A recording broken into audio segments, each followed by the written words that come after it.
Hi, welcome to Classic Car Co. So this is mostly on the roof of the Mini where we've actually joined it in two pieces. If you look back on some of the older videos of the start of this Mark III Mini, you can see where somebody stupidly had cut the front of it out, and they took it from a 70 car onto a whatever. Ridiculous. There was nothing wrong with it, but there you go. So it had to be repaired. I didn't want to see this thing go into the scrap. And so, you know, we've fixed it, and as you can see, the repair has come out really well. I'm very pleased with it. It's actually come out better than I thought it would do, to be honest. There was alternatives if it hadn't worked out. Also, on the back of it, on the back of the video, there's a bit of an update on the Citroen, the 35 or 36 Citroen, and where the next step is on that. Again, like I said, the Citroen's a bit of a fill-in thing.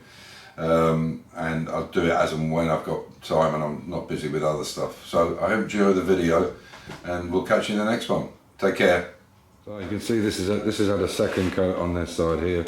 It'll be down to next to nothing, but on this other side you can see how nice and flat it is. Looking on. And unfortunately we couldn't get the sticky back stuff, so I just taped it on the end, but you can really get it lovely and flat with that. To do that with a small one or a hand one, you just damage it. You'll never get it flat. So we'll see how it looks. If it's looking okay at the end of the day, we can clean it off with some panel white and put some paint on it. Then it'll give us an idea, and then maybe address it at the end when we start thinking about the paint. It's coming on nice. So this is not 100% finished. You should just put some paint over it so we can check how good or bad it is. The join in it, as you know, that's a complete front end on it there, about the first sort of 12-14 inches, and I'll take you up and show you, and I think you'd be hard pressed to find a join in that. Can you see the join? Where the join is? Okay, this is down to steel and a little bit of the fine filler in it, but we'll just cover that over. It's all going to have to be done again before it's painted anyway, but I think you have to agree that is a pretty nice repair. You cannot see where the join is. A few pinholes here where we've got to sort out, but that's on the original piece. That has come out amazingly well. Very impressed. I don't think you'd notice, would you, where that join is?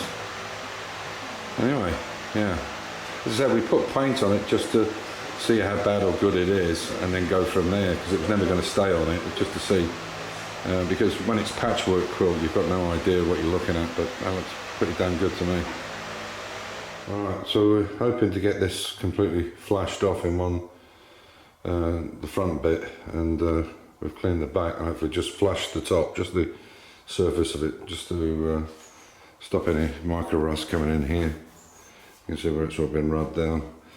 You've got to be very careful. I mean, the weather's good and it's hot at the moment, but there's quite a bit of humidity in the air, especially here in Austria. It's about 77%. And what happens is it just micro rusts and flash rusts.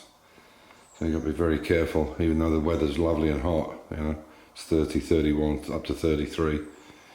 But it can flash off very quickly on you, so you've got to be careful. But yeah, it's coming on. I'm very impressed with the front. I think that's looking really good. It's come out a lot better than I thought it would. I thought it might be tricky, and we might have to put a fiberglass or a carbon fibre roof section in it to cover it, but it's actually come out unbelievably well, really. So that's the roof done. You can see there's streaks in it, but all we wanted to do was get the exposed metal covered, because it's away for 10 days, and just see where we are with it. And you can see here, I'll take you down, I'll show you, look, this is the original roof. Obviously this part, you can see where some of those pinholes are there in that rain channel, so that'll have to be sorted. It's pretty good all the way down. There's a bit of a step there where you put masking tape on it, but again, all I wanted to do was cover the metal, so we end up with no micro rust. Because as I said, it's very high humidity here, 77-78% while it's so hot. Fortunately next week it's going to be a lot cooler, which is going to be great. But the front's come out nice again, a few bits on the corner, just there. But we just wanted to get the panel in place and get all the other panels in place before we do any real big prep work, you know, the finishing up work. Because obviously there's quite a lot to cut out there. That toe board, there's a lot of work in that. Then we've got to actually weld all the floor into the toe board and into the front wings, into the inner wings. And then there's the front wings, the front panel, the covering panels. There's quite a lot of work to do to it, and there's quite a lot on the back. So we'll do all that first, get all that welding done, and then we'll do the finishing afterwards and get it all tidied up. And yeah, but it's all covered, that's the main thing. And I'm really pleased with it. I think the finish on it, I mean, if I come down you can see, I mean, there's just no show that has been attached there. It's around here somewhere. It's around here. Well, let's have a look. There it is there. So it's about here. So it's from here, somewhere along there. But it's come out really, really well. I'm pleased with that. So, yeah, so we'll be leaving it for about 9 or 10. Well, we have to wait actually until the parts turn up, which is on around the 18th. So it'll be sort of 19th of September before we start doing any work on it. And of course, by that time I'll be getting ready for Red Bull with the Golf Track Mini. Yeah, it's looking good. Very pleased with it so far. So, unfortunately, this old girl's taken a bit of a back seat for a while, because it is more than anything, it's more of a kind of fill-in job. It's going to be ages before I can get it on the road, if I ever get it on the road, which I hope I will.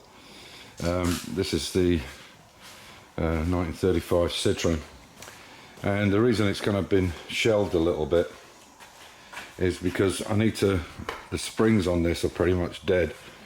That block is in there because they're almost flat. So a friend of mine's found a company in the UK that can I don't know if they reheat them or bend them or treat them, I don't know what they do, or they can remake them. So what we'll do is we'll take some measurements, and we're going to take these rear springs off and the front springs, which I'll show you in a second, which are almost flat. We'll do all the measurements, send them away, and I'll get them to make new U-bolts, new drop hangers, spacers, the whole lot. I'll just get them to get the whole lot for us, and we can just completely replace the suspension or the springs, and I'll just put shocks on it afterwards. I was thinking about possibly putting coilovers on it, but you know, that's going to be spotted as soon as you go for a turf. They're going to say, well, why has it got springs? And then you've got these coilovers, which some vehicles do have, but it wasn't on the car originally, so I wasn't on the vehicle. And you can see here at the front how flat those springs really are. You can see they're almost vertical. If you look there, yeah, they're flat as a pancake. Now I don't know what I need to do now is find somebody who maybe has one of these and just see how much was in them, but I'm pretty sure they weren't as flat as that.